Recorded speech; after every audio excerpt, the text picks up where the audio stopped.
And we are live. Welcome everybody to today's Awaken Alive podcast. I'm your host, Mark Smith. Our producer, Mike DeCroce, couldn't be with us today, so I'm flying solo today. With us today is a very special guest, Steve Cotter, founder of IKFF. We're going to get into that a little bit later. We've got some cool things going on with the Awaken Alive website. Right now, we've got a promotion for 20% off a lifetime membership, and the code for that is lifetime20, all lowercase. Just punch that in when you check out and get 20% off your lifetime, which is a pretty awesome deal because you'll constantly get our videos that we already have, as well as anything new that we're putting out, and we're constantly adding new material and even adding new coaches.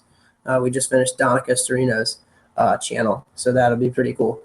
Anyway, without further ado and enough about Awaken Live, I want to introduce Steve Cotter to the show. As I said earlier, he is the founder and director of IKFF, International Kettlebell and Fitness Federation.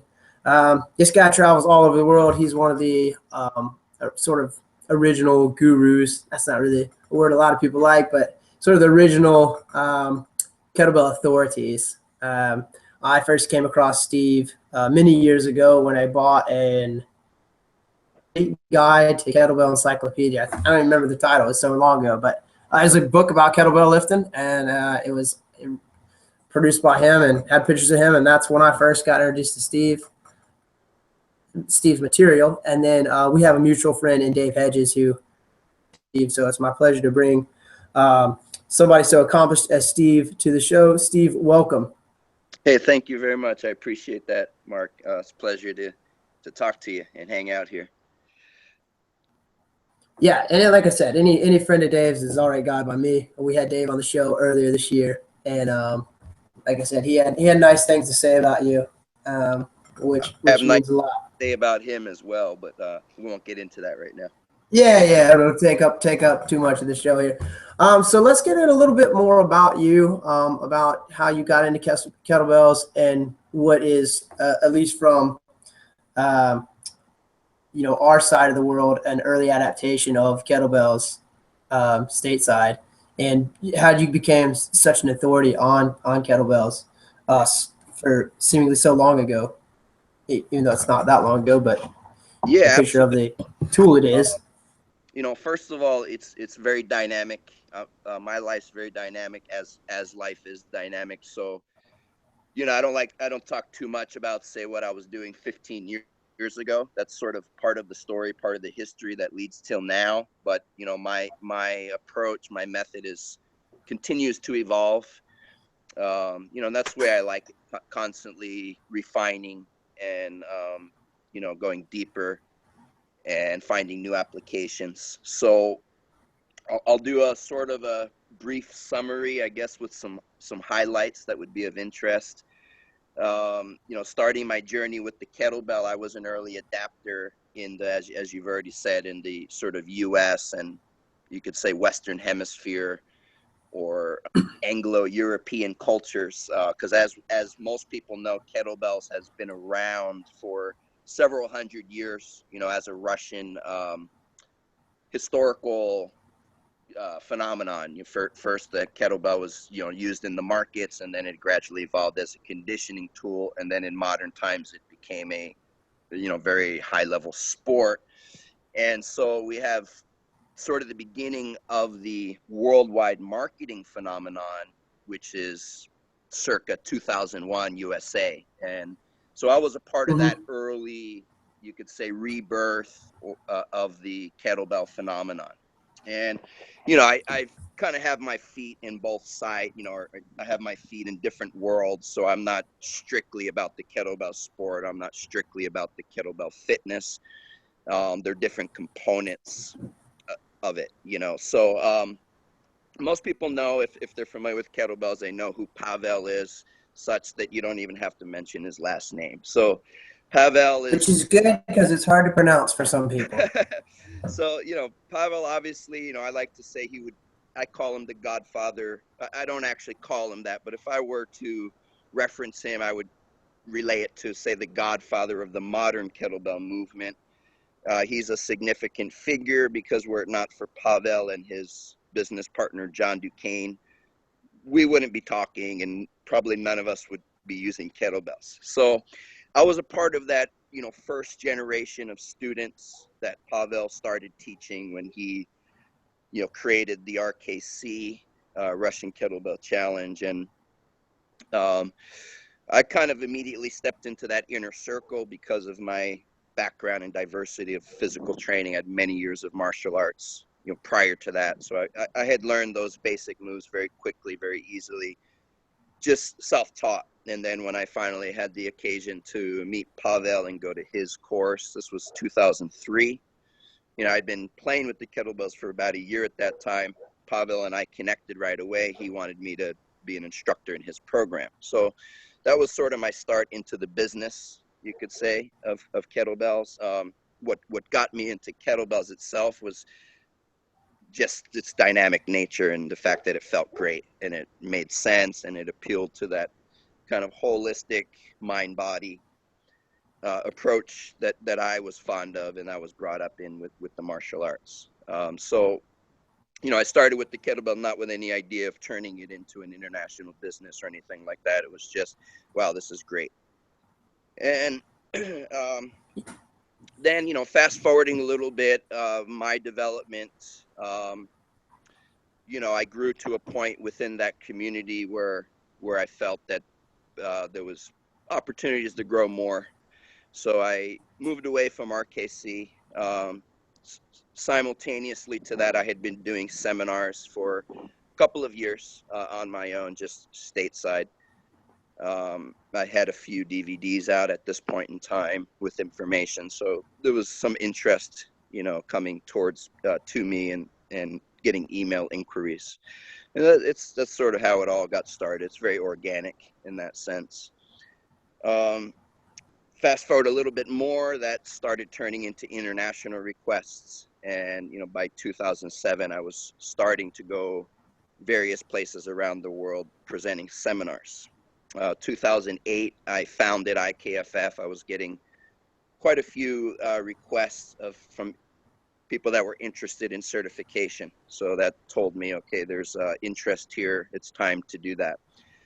And, I sort of decided, well, I could use some support. Who would be a good right-hand man in this situation? And I thought of Ken Blackburn right away because he has, had then and has now all the talents that I thought were important in terms of the physical skills, the strength, the conditioning, the flexibility, the mobility, the movement skill, in terms of the personality, the integrity, the, personality, the humility. So things that I thought if I was going to replicate myself of what I think is important, and Ken was that person. So Ken's been, with me in IKFF ever since.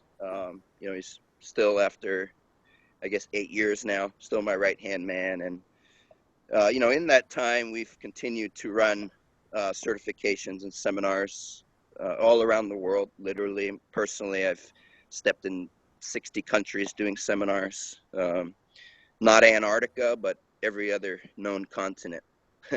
So down and get some of those scientists swinging a bell. They're doing some core samples down there. Yeah, well, or into the hollow earth down there.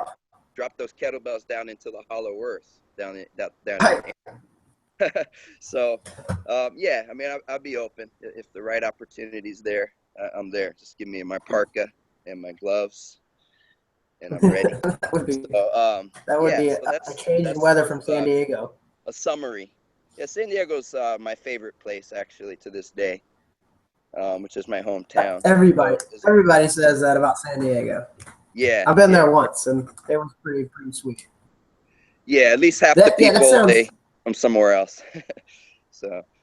That sounds pretty cool, and I can see that it was like, the word organic, like this organic evolution of like, well, I got doing this and that. But what I found is that a lot of these, a lot of the really sharp kettlebell people, and especially the early adapters, I like that term, do have that martial arts background or some sort of overall physical sport or an activity that use their whole body.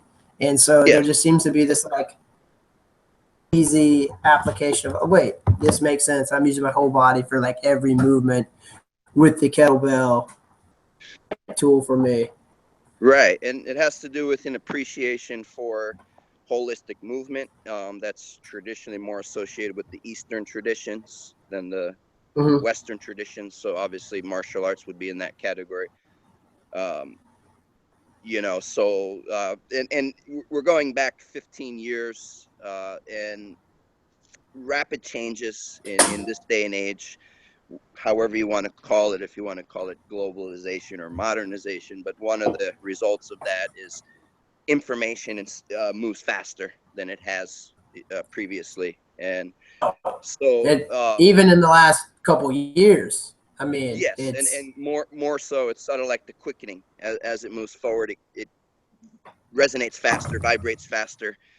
The right. world, you know, so that makes this time so exciting and so incredible. And Yeah, couldn't agree you with know, you so more on that.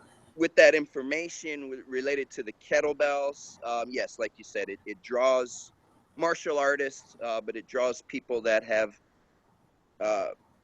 well, when you go back 15 years, there was bodybuilding. CrossFit was nascent, the same as kettlebells was nascent. They basically started at the same time. You know, and that was pretty much it. So you had sort of your group aerobics, you had your kind of bodybuilding, which was and still is in some respects the mass audience.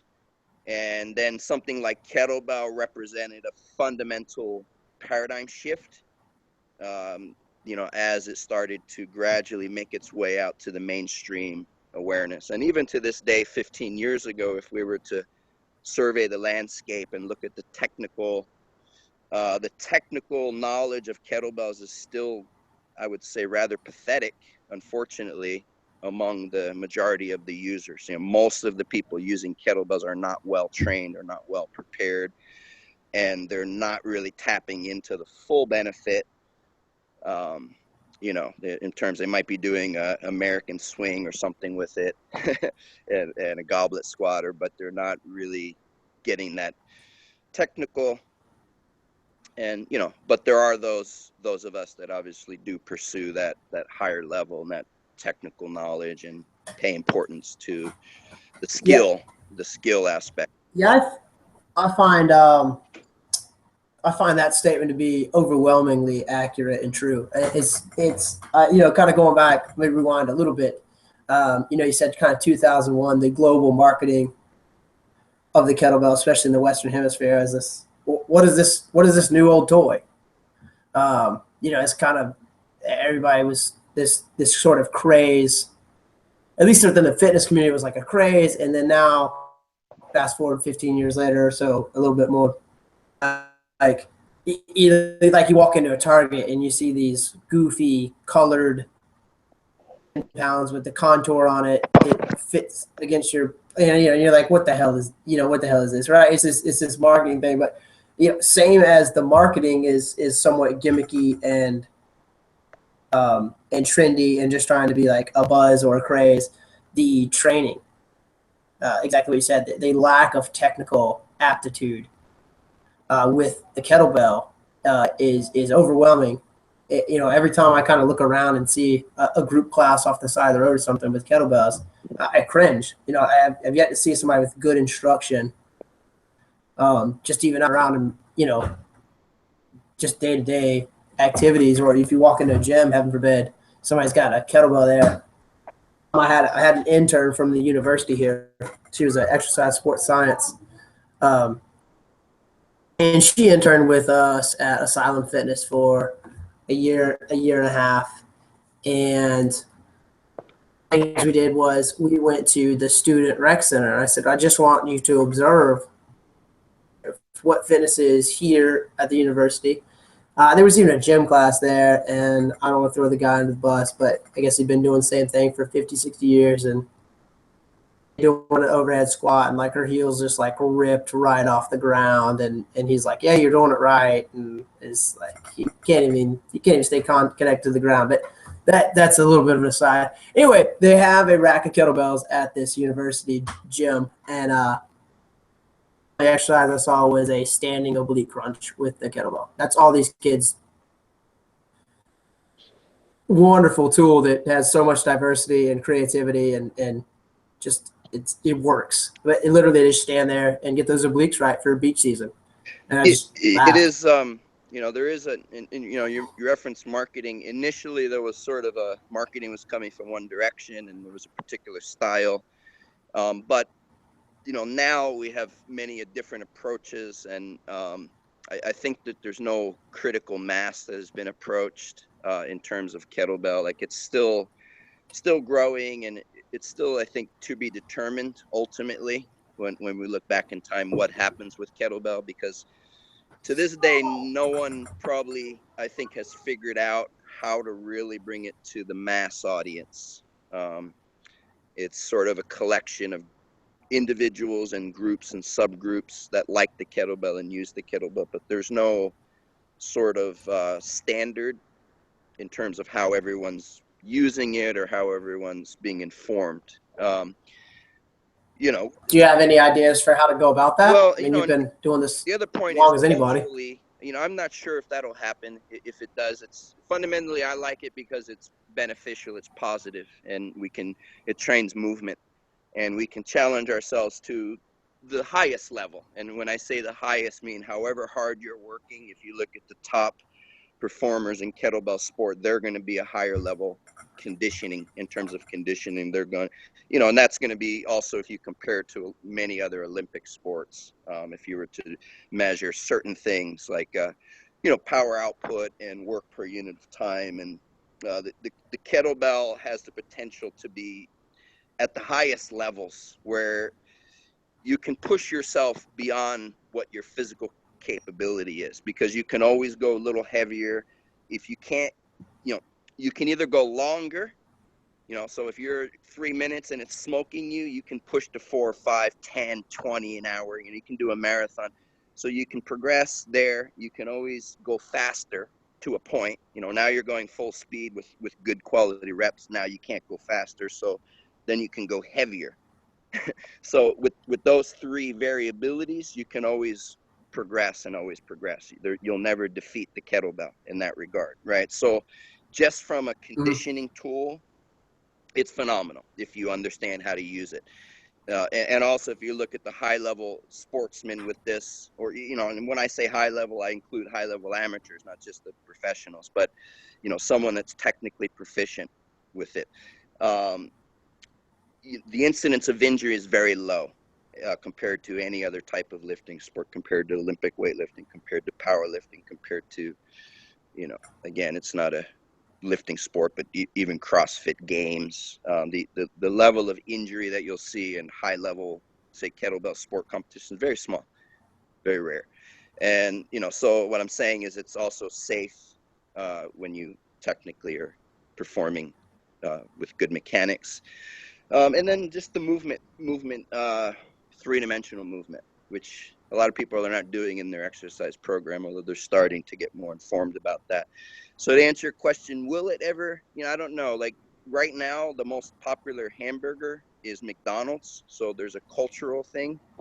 And, if we look at the masses, I would call it ignorance. But again, I'm not judging anyone, because we all, we're all here, we're all valuable in some way, in different ways, right? So I'm not judging someone because they're maybe not educated about nutrition. I'm just pointing out the fact that McDonald's is the popular burger, that doesn't give me a lot of hope that something like kettlebells will ever make the mass, because quality is not always in the highest of demand. Many people, they're looking for cheap. Many people are looking for easy. Many people are looking for quick. And if you're looking for cheap, you're looking for easy, you're looking for quick, you're not looking for me, you're not looking for really even kettlebell training. Because if you want to get the benefits, you have to do it well, you have to do it right, and that takes time, and it takes consistency, and it takes self-discipline. And these are things that are not necessarily being promoted,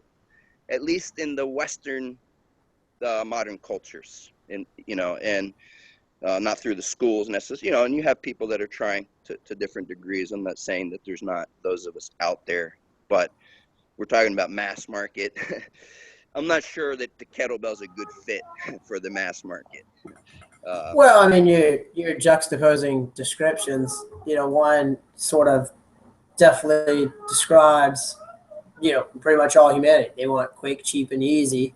Well, not all humanity. It's just popular culture. No, not all. Yeah, not all humanity, but the if you took a big percentage of the population, that's what most people want. And then you're always going to have those people that are willing to put in the time and the effort and want to be better and desire, the quality over. Well, I'll just take this. So you always have that people, and that's I think market right now, at least for where kettlebell training is.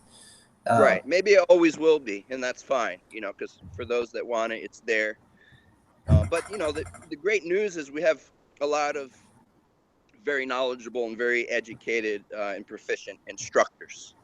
I'm not even talking about style or branding, because there's different brands that have, different levels of quality. But again, there's not one way to use the kettlebell. And so fundamentally, it's if it's better than what you're currently doing, then it's an upgrade.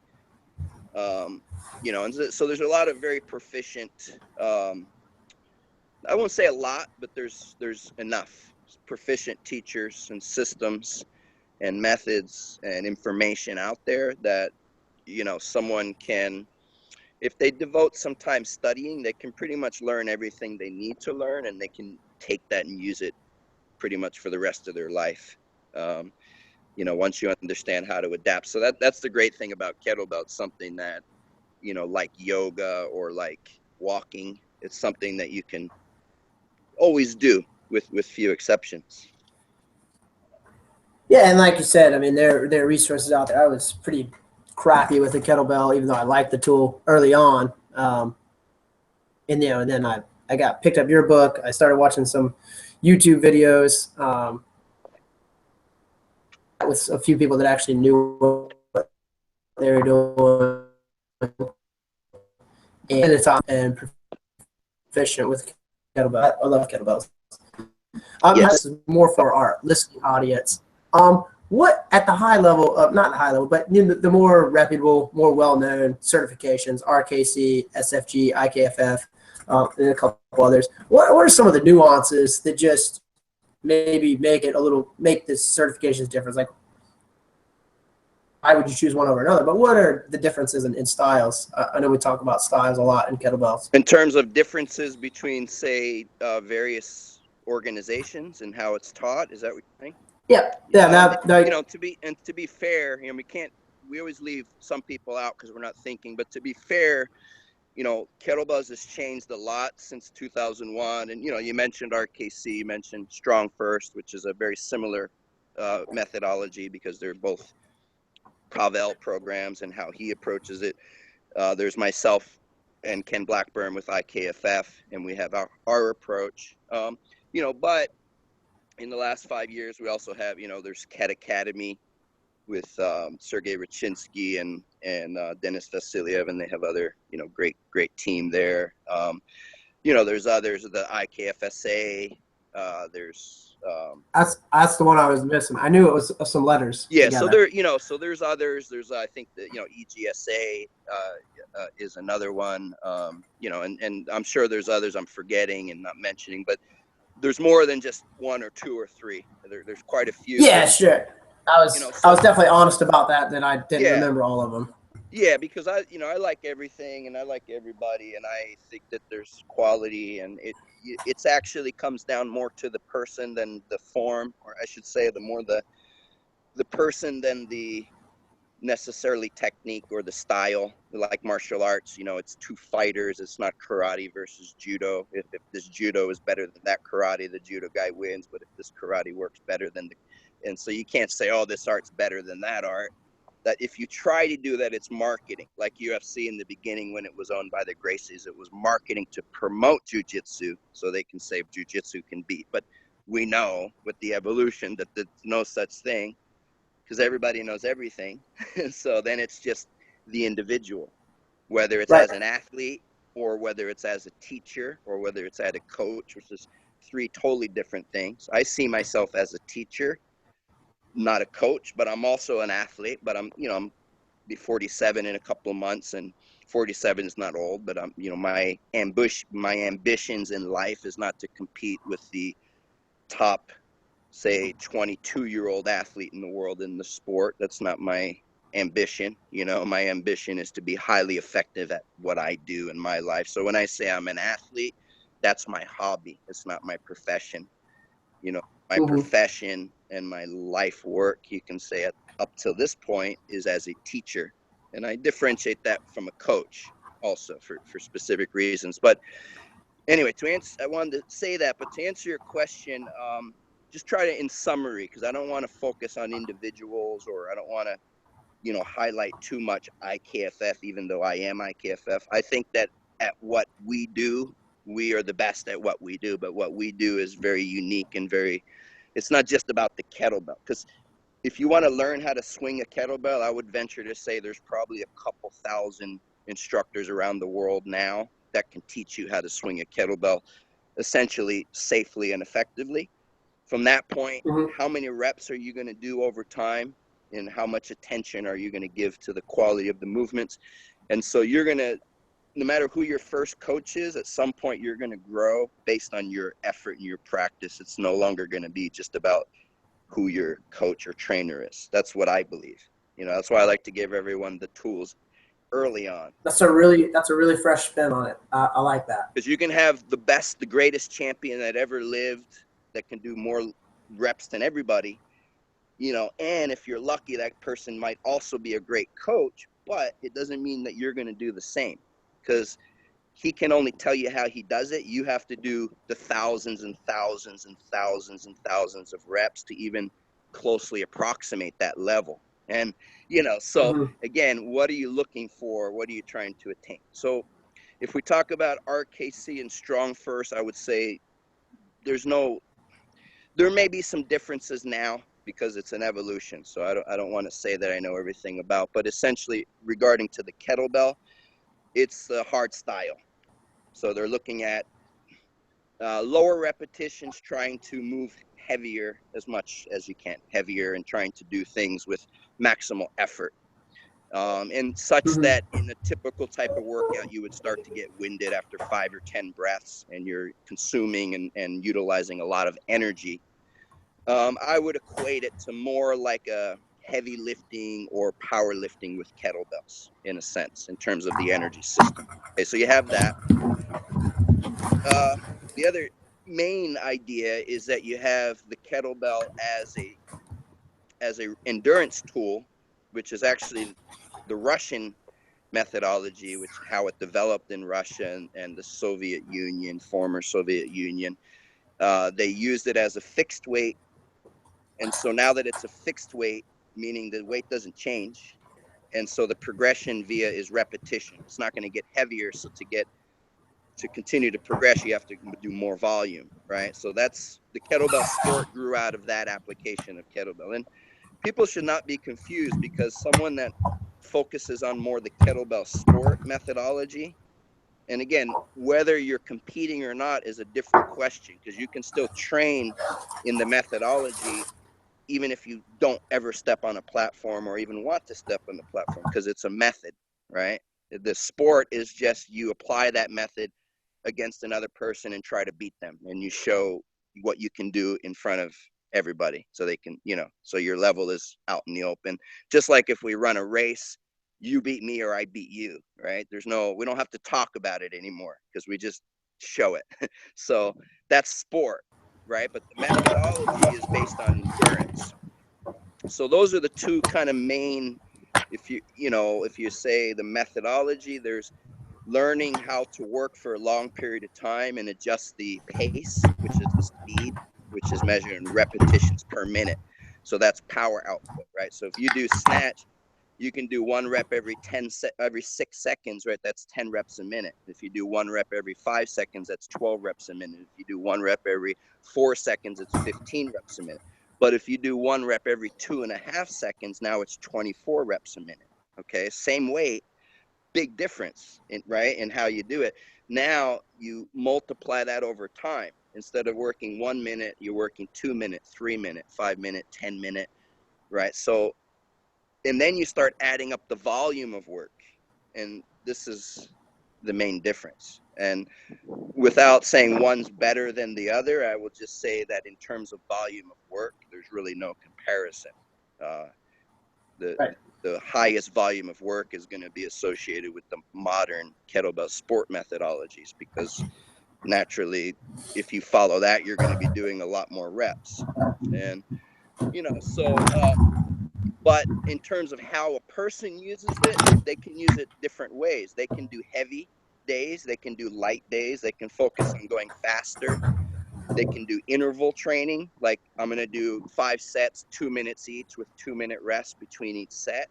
Or I can do more like a marathon, or where I'm going to go 10 minutes straight without stopping, or I'm going to do 20 minutes straight, switching hands every minute, and so there's a lot of different ways we can do it. Or if I want to do a 5x5 using the heaviest kettlebells that I can do, I can also do that, right? So there's no rules. The main thing is do it correctly, do it with good technique, and learn the methodology.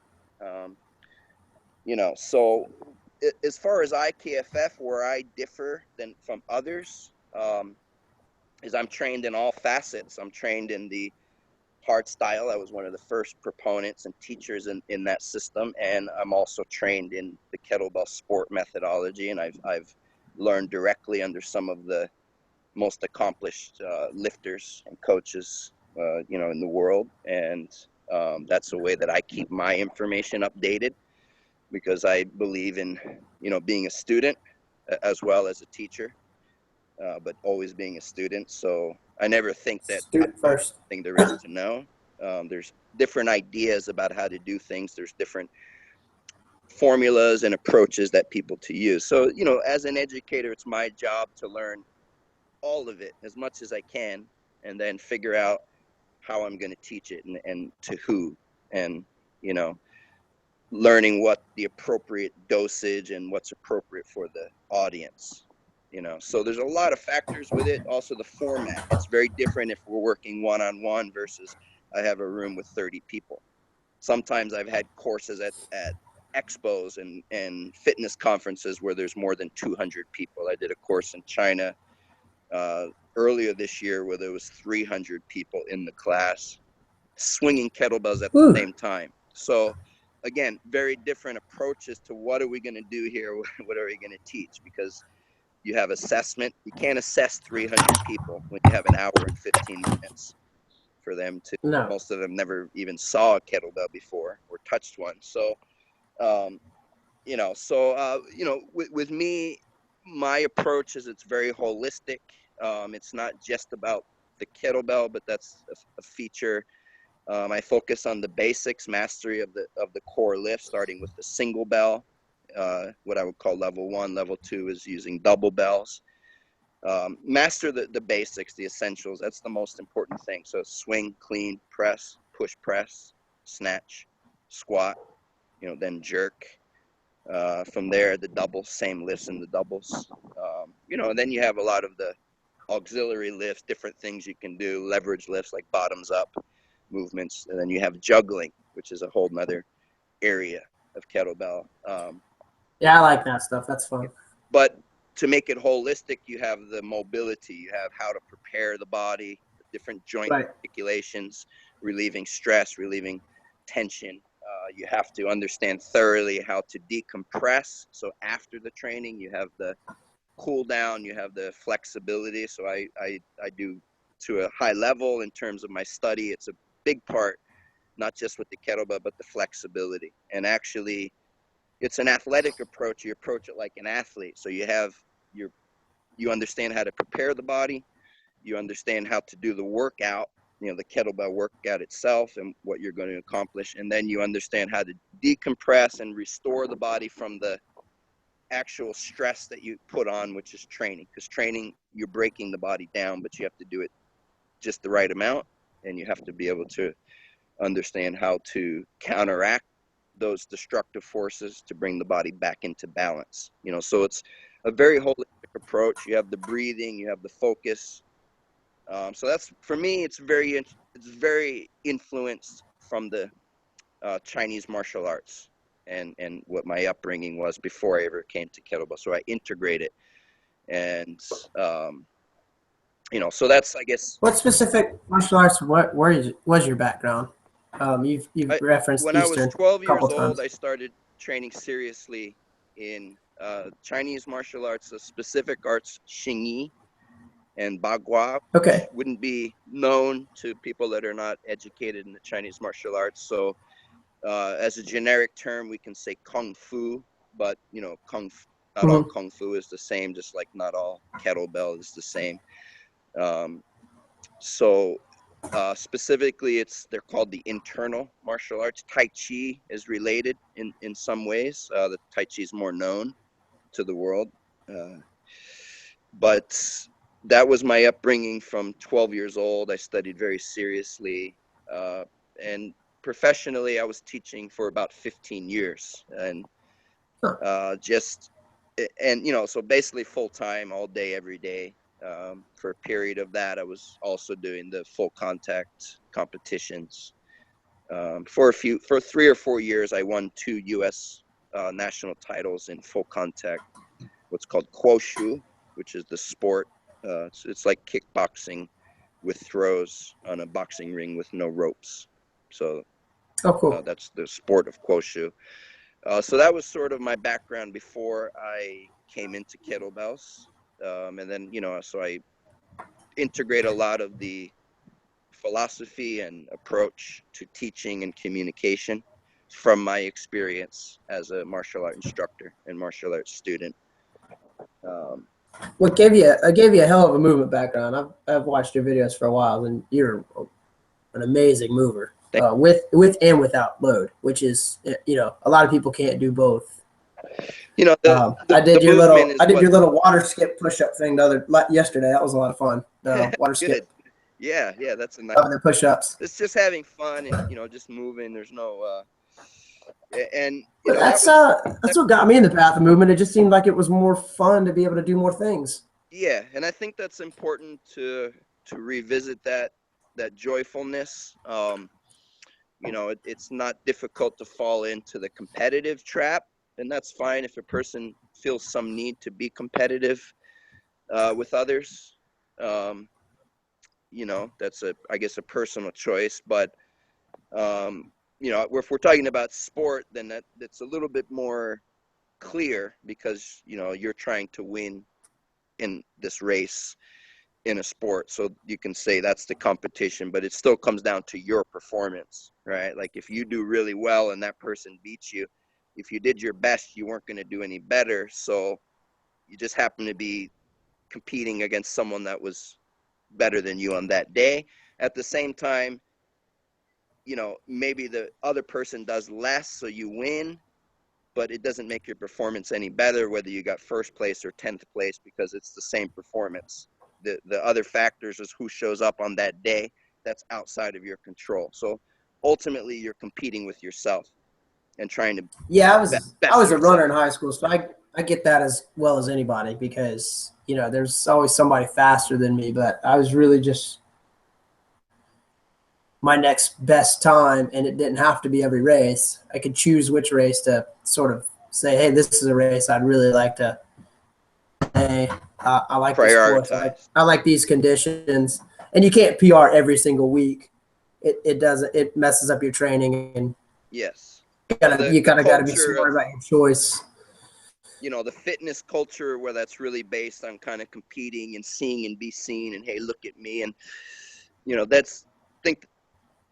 my take is that's not the final evolution. That's not the final. We're still kind of stuck in that. It's really just bodybuilding using different tools and different standards. Instead of now I'm Arnold with the big chest and the big arm. Now it's look at my socks and who has the most colorful socks or whatever. It's like, and that's cool. You have to have some visibility, I put up videos and things like that, but it's not like, hey, look how awesome I am. It's more like, you want to learn more? Here's some insight into something. Check it out, right? It's like I do that stuff free, right? And whoever likes it. And it's not like I'm trying to Yeah, it's just there's so much of that production, that Hollywood, which doesn't really appeal to me. You know, I like just real stuff that's genuine, and I'm more interested in what someone can do and what they're about than whether they have a really nice packaging. Because it's like there's a saying, you can't polish a turd. Excuse my, you know, colloquialism, I guess, but I believe in that. You It's can't. fine. It's more like the skill. The skill is the most important part of it, not how you market the skill. Because there's people that are really good at marketing, and they can make something that's maybe less look more via the, again, marketing. It's like smoke and mirrors. So it's a difficult balance, and there's different approaches to that. But it's just me. I just focus on the teaching. That's really what I'm interested in. I don't worry about the other aspects so much, because Sure. I believe you draw the right personalities together through your work. It's like I'm not trying to reach out to everybody with what I do, because not everyone is the right fit. Depends on what you're interested in, so anyway. It's my ideas about. Um, so, we had well, Tom, for one more question here, really. You had a video recently, or not recently, but just share your thoughts on the term grind. This is the question I had for you. I think it's real similar to some things I've said before, but The term why you grind. got just grinding away, that sort of thing. Yeah. Go ahead and share that. I liked what you said about it, so I wanted you to share it on our show. I see a lot of this idea about, I'm grinding every day. I'm grinding. It's also popularized in different types of hip hop music. And it's sort of this badge of honor, or this glory thing. Like, like to suffer is something to be celebrated, or, like my take is this: life is not meant to be a struggle. Okay. Life is actually a blessing. And I believe in the universe is kind of perfectly designed, and things function in a certain way. And it's about, maybe riding the wave, finding that balance. My outlook is like a Taoist outlook.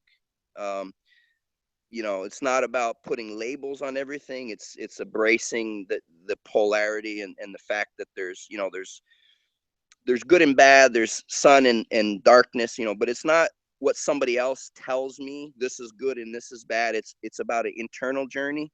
We have to discover these things for ourselves. Like, what might be correct for you may not be correct for me. And that applies across the board. It can apply to foods. It can apply to exercises, So when we talk about the grind, it's like saying fight against yourself. It's like saying make things harder than they need to be. Like, because if everybody had the choice, they would not get up at 4:30 in the morning to go to some job that they hate, to break their back, and to be miserable with some boss that doesn't teach them with respect and doesn't treat them with dignity, and to do it day after day just because they need to be able to afford to put some gas in their car, and to feed their families, and to pay rent or mortgage. So that's a grind. When I think of a grind, I think you're doing stuff that you don't Right. really want to do. Like if everybody had all the money that they needed, they probably would, probably get enough sleep, and probably have some downtime, and enjoy their family, and they'd have some time that they were working. Like maybe you're going to work for 4 hours or 5 hours or even 8 hours. And if you love it, maybe you're going to work all day, but you don't see it as work because it's what you do and it's what you love, you know. So the grind is sort of the opposite of that. The grind is like slugging through something that you don't enjoy. And that's not what it's about for me. For me, it's like, it's taking something that's whole and pulverizing it into a powder. yes. If And that's your outlook on life, it's not really positive. you're fighting against yourself, and you're just going to get older faster, and the longevity is not going to be there, versus go with the flow and conserve your energy. Don't fight it when you don't need to fight it. But if we're talking about lifting, the grind as a lift, yeah, like that's a heavy lift, like a deadlift, a max deadlift, you're grinding it. A max press, you're grinding it. So as a classification, yes, grinding. But then, in you don't want to only do those kind of lifts, right? You don't only want to do heavy 1-rep max lifts, because then you become one-dimensional. You can grind, but maybe you can't flow. I think there's a place for all of it. There's a time to grind, but it's not about every day, all the time grinding. You know, it's about movement. For me, movement, the nature of movement is the flow. It's not to be static and to resist. It's to cooperate, coordinate. That's when we see graceful movement. We see that flow. There's no grinding to the high level performers when it comes to movement. So that's pretty much where I was getting at with that little video I did on the grind. Yeah, no, it's you know, you watch somebody that does it effortless. You know, you're exactly right. Like, there's none of that, like you said, resisting yourself or sort of getting in your own way when you're, you know, viewing stuff as a grind or grinding it. Yeah, I agree with you. There's, you know, balance, do everything sort of, and have variety in your program, because humans are, by nature, by their specifications, supposed to be able to do a lot of different things. Exactly. You know, you should be able to pick something heavy up, and you should be able to, you know, crawl, bend, and wiggle as need be. Sorry, I'm a little bit out of breath here. Not really out of breath, but grinding. Just distracted. But no, I changed a diaper while doing a podcast. That's good. My priorities, man. Priorities. First time it's been done. Yeah, I had one wake up from a nap and had to change a stinky. Oh, that's cool, man. Yeah. Just, you know, do what you got to do there. But it was an effortless diaper change. I really flowed through it. Wasn't a grinding diaper change. We've had those before. Yeah, I have no experience in that. I have 3 children. I remember my oh, that's awesome. Some years. It's so yeah. No, I think it's a cool perspective that you bring. It's deep and thought out, but at the same time, like, really, I think, relatable. Everything I really do is about being practical. Like, I live my life. I do what you know what I mean? It works for me. So I'm not saying it, hey, this is the only way to do it, but I have really good results in terms of my health, my fitness, my vitality, my capabilities. And, you know, so I'm just talking from that point. It's personal experience more so than anything else. It's there's many different approaches. You know, and for me, health is a priority. Like well-being is a very high priority, more of a priority than setting a PR or lifting the heaviest possible weight that I can lift. You know, so for me, that balance to have, you know, you have the strength you need, you have the conditioning you need, you have the flexibility you need, you know, and other things in terms of your dialing in the nutrition, having you know, good rest habits, and you know, maybe alternative therapies that you utilize for recovery and regeneration. And, you know, there's a lot of ways that can be approached, but it's having a strategy that can work for you and about being practical. And so I'm 100% about the practicality. The philosophy is just a way to help discuss and help people understand, and to have some guide to why you do things, or, you know, a certain way. Yeah, be pragmatic about things. Yeah, but it's not just to talk about. It's, you know, it's only really useful when it's stuff that you can use and you can do. Right. Yeah, that's awesome. Real quick, we're almost out of time here, but I guess I just want to say it out loud. Touched on, you said that word longevity. I think it's so cool that having these amazing podcast guests, and that word just keeps coming up. And it's just been my observation with hosting all these people that that is maybe not the trend, but I think at the sort of the people that get fitness, or the overall approach of it is, that seems to be the common denominator, is longest healthy, capable life. You know, I really want to be able to do stuff in my 80s and 90s. And so they sort of look past the short term, like you said, this holistic approach. They look past the short term, work super hard now, I get these results, or I can work very intelligently, continue to get better. And like you said, you evolve. And I'm sure there's stuff you can do now that you couldn't do 10 years ago or 20 years ago. Correct. You actually get better over time. You improve. You actually get better with age. Right. Exactly. And I think that's one of the. That's our nature. The whole, honestly, not to be too much of a divergence, but it ties in. And just to say that this idea that we get old and we get sick and we die and lose function, that's a big trick, and it's a big lie. And it's to push this sort of industrialized medical thing where we have to depend upon these drugs, and it's a big business, and it's not an honest business, unfortunately. That's a whole other show, man. You get me going on that. Yeah. That's a whole other show.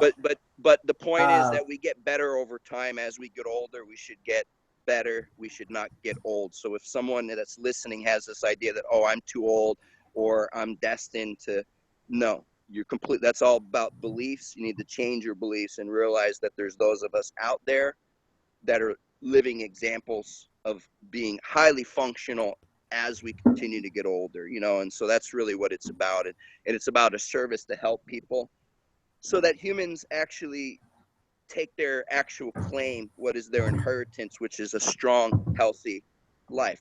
Longevity, we don't know, God willing, we don't know how long we're here. There's a lot of factors, but the quality of, and so that's what we're both talking about, the same thing, longevity. It's about longevity, doing it and doing it well and for a long time.